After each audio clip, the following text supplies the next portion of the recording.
Eu, meu irmão, minha irmã, estou aqui para dar continuidade à nossa aula de Teologia Básica. Essa é a quarta aula. O tema começa por anjos ruins. Os anjos foram criados perfeitos, sem pecados e dotados de livre escolha. Sob a direção de Satanás, muitos pecaram e foram lançados para fora do céu. O pecado no qual ele e seu chefe caíram foi o orgulho. Não se esqueça disso, viu? O pecado que levou a parte dos anjos a cair foi o orgulho. Alguns têm pensado que a ocasião de rebelião dos anjos foi a revelação da futura encarnação do Filho de Deus e a obrigação de adorarem. Segundo as Escrituras, os anjos maus passam o tempo no inferno e no mundo, especialmente nos ares que nos rodeiam, enganando os homens por meio do pecado, exercem grande poder sobre eles, poder este aniquilado para aqueles que são fiéis a Cristo pela redenção que ele consumou. Os anjos não são contemplados no plano da redenção, mas no inferno foi preparado o eterno castigo dos maus. Eles são empregados nas execuções dos propósitos de Satanás, que são opostos ao de Deus, e estão envolvidos nos obstáculos e danos contra a vida espiritual e o bem-estar do povo de Deus. Vamos falar agora sobre anjos mais conhecidos. Os anjos de nome conhecidos na Bíblia incluem Miguel, Rafael, Gabriel e Lúcifer. Vamos repetir isso. Os anjos de nome conhecidos na Bíblia incluem Miguel, Rafael, Gabriel e Lúcifer. O anjo Gabriel. O vocábulo hebraico Gabriel significa homem de Deus. Tem aqui a referência, né? Em hebraico, Geber, varão, e El, forma a abreviatura Elohim, Deus. No Antigo Testamento, Gabriel aparece apenas em Daniel, e ali como mensageiro celestial que surge na forma de um homem. Sua função são revelar o futuro ao interpretar uma visão e dar o entendimento e sabedoria ao próprio Daniel. No Novo Testamento, Gabriel surge na narrativa de Lucas, que descreve o nascimento de Cristo. Ali, ele é o mensageiro angelical que anuncia o nascimento de João e de Jesus. Também é apresentado como aquele que assiste diante de Deus. Destes casos, inclui-se que ele é o portador das grandes mensagens divinas aos homens. Pode-se concluir dizendo que na Bíblia Gabriel é o anjo mensageiro e Miguel o anjo guerreiro. O anjo Miguel. No grego encontramos Michael, no hebraico Michael. O nome Miguel significa quem é como El, Deus. A tradição sobre a existência de arcanjos não fazia parte original da fé judaica. Assim, na literatura bíblica, Miguel é introduzido em Daniel, capítulo 10, versículo 13 a 21 e 12, capítulo 12, versículo 1, e reaparecendo lá no Novo Testamento em Judas 9 e Apocalipse, capítulo 12, versículo 7. Embora algumas literaturas tenham Gabriel como outro arcanjo, totalizando 7 na literatura apócrifa e pseudepígrafa, onde 4 nomes são revelados: Miguel, Gabriel, Rafael e Uriel. A Bíblia só revela a existência de um único arcanjo, Miguel.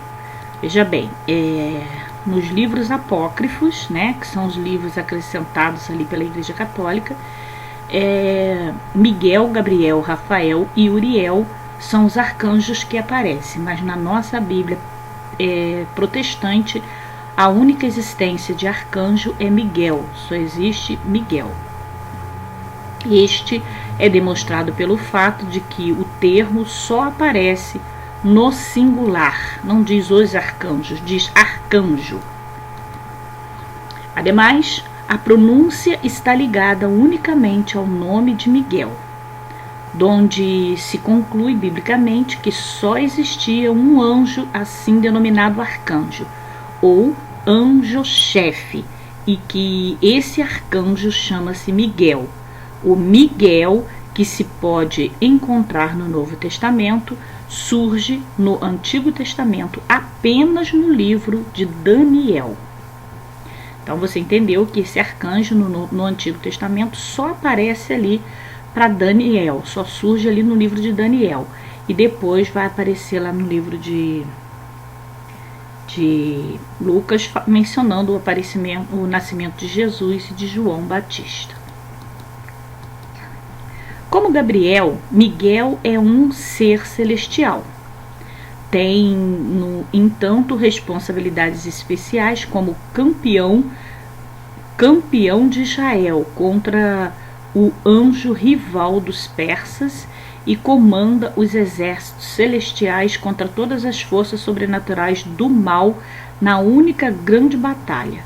Na literatura judaica, nos apócrifos e pseudepígrafos, Miguel é apresentado como guardião militar de Israel.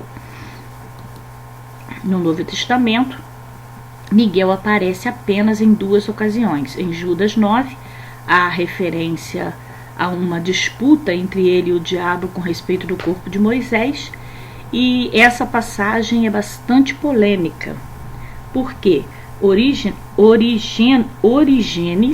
acredita que isso estaria registrado num apócrifo chamado de Assunção de Moisés, mas a história não aparece nos textos existentes, porém incompletos desta obra. A literatura rabínica posteriores parece ter conhecimento desta história. O outro texto em que Miguel aparece é Apocalipse, capítulo 12, versículo 7, que retorna ao tema de Daniel 12, 1, apresentando-se Miguel como sendo vencedor do dragão primordial, identificado como o dragão primordial, identificado como Satanás. Os anjos são agentes de Deus. Nós estamos no tema os anjos e os desígnios divinos.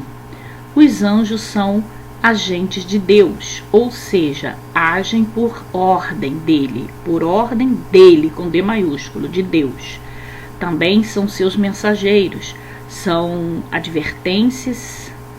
dão advertências, revelações e encorajamentos. Ademais, são auxiliares dos serviços divinos.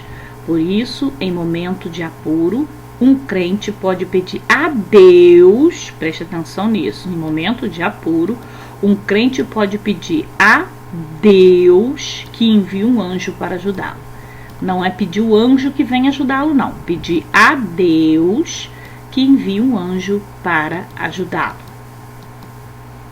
Anjos foram usados como mediadores na outorga da lei, e a lei serviu de apoio escudeiro para conduzir-nos a Cristo. Quando Jesus foi tentado, foi ajudado por anjos, a fim de que não viesse a falhar naquela sua hora de provação. Os anjos executam a vontade de Deus e até mesmo guiam na carreira das nações.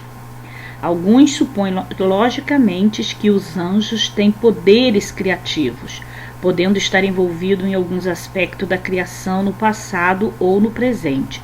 Isso parece lógico, posto que o próprio homem aparentemente é capaz de transformar a energia em matéria. Entre eles está o de que são elementos na adoração e no culto divino. Também diz que o anjo não são mediadores da mensagem divina, da lei e de muitas comunicações pessoais que visam prestar orientação aos homens, na qualidade de transmissor da mensagem divina. Os anjos também estão provavelmente envolvidos na iluminação de homens que buscam uma maior espiritualidade. Nisso, eles ajudam o homem a desenvolver-se espiritualmente como mestres ou guias. Há ainda o envolvimento na missão de Cristo ou seu nascimento, morte e ascensão, e no futuro em sua segunda vinda. Esse envolvimento inclui o julgamento. Outro desígnio dos anjos é guardar e proteger. As instâncias bíblicas incluem a experiência de Jacó, além de muitas outras que mostram que essa proteção é dada a indivíduos, igrejas e nações. A eles também são atribuídos mitos, atos e ministração física e espiritual. Muitas tarefas são ainda atribuídas aos anjos, a saber, anunciar e avisar de antemão, guiar e instruir. Os anjos também interpretam visão, guardar e defender o que explica os anjos guardiões dos seus serviços e ministrar aos necessitados. Dar aos homens dons espirituais e ajudá-los nessa utilização, ajudar os homens a atingir seu destino, assessorar no julgamento, tanto o temporal quanto o escatológico. Os anjos estão ativos na adoração celeste, servindo tanto agora quanto no estado eterno. Parte dessa doutrina é o conceito de que cada pessoa tem um guia espiritual ajudador que cuida da sua vida, oferecendo proteção e instrução. Um dos propósitos desse ministério é que as pessoas cheguem à salvação. Nesse caso, os anjos guardiões é muito mais do que um simples protetor. Vamos sair agora para entrar agora no tema a queda dos anjos. Lembrando que você está estudando a teologia básica e nós estamos no tema angiologia. Por isso nós temos que passar todas as informações que a teologia básica abraça sobre esse tema.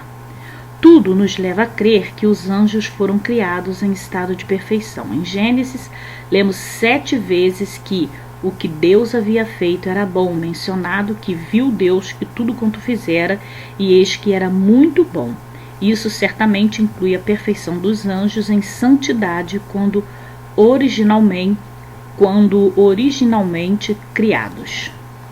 Nas Escrituras não há referência de que ocorreu a queda dos anjos, mas deixa claro que se deu antes da queda do homem, já que Satanás entrou no jardim da forma de serpente, que induziu Eva a pecar. De acordo com as Escrituras, o universo e a criatura eram originalmente perfeitos. Bom, aqui nós vamos entender que a queda de Satanás, se deu antes da criação do homem, bem antes, porque senão ele não apareceria como serpente lá no jardim do Éden para tentar Eva, a cometer aquele pecado e comer o fruto. A criatura tinha originalmente a capacidade de pecar ou não. Ela foi colocada na posição de poder fazer qualquer uma das duas coisas, sem ser obrigada a optar por uma delas. Em outras palavras, sua vontade era autônoma. Portanto, conclui-se que a queda dos anjos se deu devido à sua revolta deliberada e autodeterminada contra Deus. Grande prosperidade e beleza parecem ser apontadas como possíveis causas nas Escrituras. O rei de Tiro parece simbolizar Satanás, e disse que ele caiu devido a essas coisas. Ambição desmedida e o desejo de ser mais do que Deus parece ser outra causa. O rei da Babilônia é acusado de ter essa ambição. Ele também parece simbolizar Satanás. Em qualquer um dos casos, o egoísmo, o descontentamento com aquilo que tinha e o desejo de ter tudo o que os outros tinham foram a causa da queda de Satanás e outros anjos que o seguiram. Como resultado, todos eles perderam sua santidade original e se tornaram corruptos em natureza e conduta. Alguns deles foram lançados no inferno e estão acorrentados até o dia do julgamento. Outros permanecem em liberdade e trabalham em definida oposição à obra dos anjos bons. Pode também ter havido um efeito sobre a criação original. A terra foi amaldiçoada ao pecado, e Adão e a criação está gemendo por causa da queda. Não é improvável, portanto, que o pecado dos homens tenha tido algo a ver com a ruína da criação original. Eles serão, no futuro, atirados para a terra e, após seu julgamento, no lago do fogo e enxofre. A humanidade e os anjos. Os anjos são comumente representados sob a forma humana, porém com asas nas costas. A Bíblia, contudo, as mostra sempre de forma de um homem comum. Existem passagens que relatam a relação travada entre homens e Jesus, seus discípulos e outros personagens bíblicas. Por exemplo,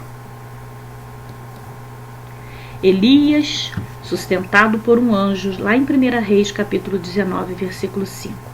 Pedro foi libertado da prisão por um anjo, lá em Atos, capítulo 5, versículo de 18 a 23. Jesus foi servido pelo anjo após ser tentado pelo diabo, Mateus, capítulo 4, versículo 11. Ló foi socorrido pelo anjo, lá em Gênesis, capítulo 19, versículo de 15 a 17. A mãe de Sansão recebe revelação de um anjo, lá em Juízes, capítulo 13, versículo de 2 a 5. Todos os crentes têm anjos ao seu serviço.